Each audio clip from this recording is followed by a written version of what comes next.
মাননীয় স্পিকার, আমি বুঝতে পারছি না সময়গুলা কিভাবে বন্টন করা হয়।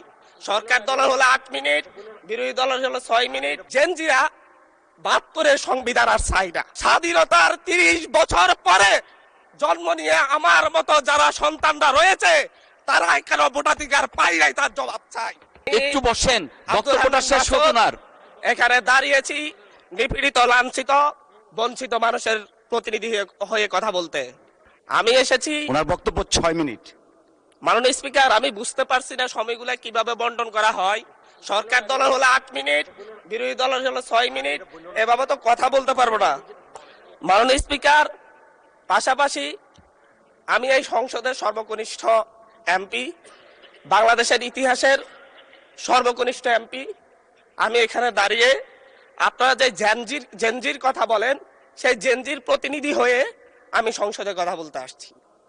আপনি যদি বলেন যে জেনজিরা কি চাই, আমি বলছি জেনজিরা 72-এর সংবিধান আর চাই না।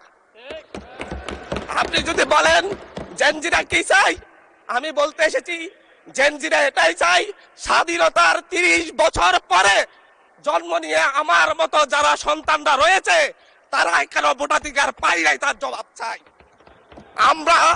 আমরা তো স্বাধীন বাংলাদেশে জন্ম নিয়েছি। মাননীয় স্পিকার, আমাদের কি ভুল ছিল? আমরা তো নতুন মানচিত্র পেয়েছি, আমরা তো নতুন পতাকা পেয়েছি, আমরা নতুন সীমানা পেয়েছি। আমাদের পূর্বপুরুষরা 1971 সালে রক্ত দিয়ে আমাদের জন্য একটি নিরাপদ বাংলাদেশ গড়তে চেয়েছেন, কিন্তু আমরা কি সেই নিরাপদ বাংলাদেশ পেয়েছি? আমরা কি সেই নতুন বাংলাদেশ পেয়েছি? আমরা তো সেই নতুন বাংলাদেশ মাননীয় স্পিকার পাই নাই। 71-এ 30 লক্ষ মানুষ শহীদ হয়েছে, জীবন দিয়েছে। তাদের পরবর্তী সন্তানরা যেন নিরাপদ বাংলাদেশে ভোটাধিকার পায়, যেন রক্ষী বাহিনী না হয়, যেন ভোটাধিকার পায়, যেন আবার দুর্ভিক্ষ না হয়। কিন্তু আমরা কি দেখেছি? আমরা দেখেছি বাংলাদেশে দুর্ভিক্ষ হয়েছে। 1973 সালে ভোট চুরি হয়েছে। আমরা দেখেছি তার পরবর্তী সময়ে শহীদ প্রেসিডেন্ট জিয়াউর রহমান বাংলাদেশকে অর্থনৈতিকভাবে, রাজনৈতিকভাবে, গণতান্ত্রিকভাবে বাংলাদেশকে পুনরুদ্ধার করার জন্য উনি অটল ভূমিকা রেখেছেন। উনি আমার দ্বীপ হাতিয়াতে 3 বার গিয়েছেন। আমি যেদিকে তাকিয়েছি, আমার এই বেড়িবাঁধ কে করে দিয়েছে? মেজর জিয়াউর রহমান। আমার এই খালকে খনন করে দিয়ে গেছে মেজর জিয়াউর রহমান। তারপরে এরশাদ এসেছে, বেগম জিয়া এসেছেন। বেগম জিয়া আমার হাতিয়াতে 3 থেকে 4 বার গিয়েছেন, কিন্তু তারপর আমার হাতিয়ার ওই অঞ্চলের নদী ভাঙ্গন রোধ হয় নাই। ওই অঞ্চলের লক্ষ লক্ষ মানুষ ঘরবাড়িহীন ভাবে পড়ে আছে। আমি এই ইলেকশনে ভোট ডাকাতি দেখেছি। আমার গাড়ি বহরে হামলা করা হয়েছে। আমি কি এই ইলেকশনের জন্য নিজের রক্ত জড়িয়েছি?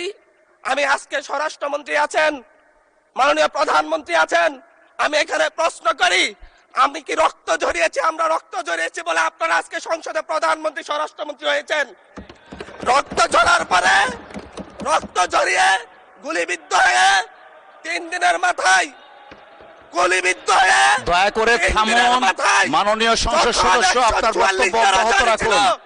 144 ধারার মধ্যে আবার নিজেই গুলিবিদ্ধ পা নিয়ে বের হয়ে গিয়ে সংবাদ সম্মেলন করে বলেছি আবার রাস্তায় নামুন, আজকে প্রধান হতে হবে। আমরা বলেছি নতুন বাংলাদেশ দিব।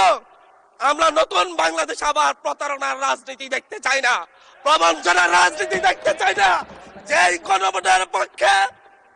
গণভোটের পক্ষে আমাদের মাননীয় প্রধানমন্ত্রী প্রচারণা চালিয়েছেন, যে আদেশের পক্ষে মাননীয় সরকার দলীয় সংসদ সদস্যরা প্রচারণা চালিয়েছেন, আজকে এখানে সেই কারণে এটা নিয়ে আবার দীর্ঘ আলোচনা হতে হবে। আমরা 90-এর গণঅভ্যুত্থানের কথা বলে যাই নাই। 3 জোটের রূপরেখা হয়েছে, বাংলাদেশ গণতান্ত্রিক ভাবে উত্তীর্ণ হবে কথা দেওয়া হয়েছিল, কিন্তু 94 সালের মাগুরার নির্বাচন কারা আয়োজন করেছিল?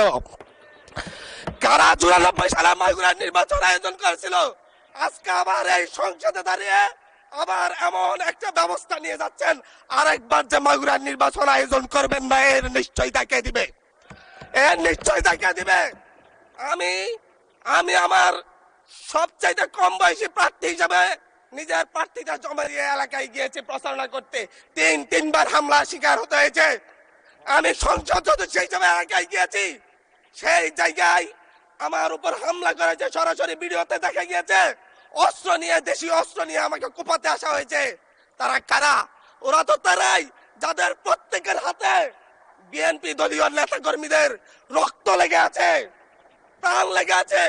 এই বিশ্বাসঘাতকতা, এই বিশ্বাসঘাতকতা মাননীয় স্পিকার, এই রাষ্ট্র আর সইবে না। আপনারাও সইতে পারবেন না। বিশ্বাসঘাতকতার মূল্য এই দেশে আবার দিতে হবে আপনাদেরকে।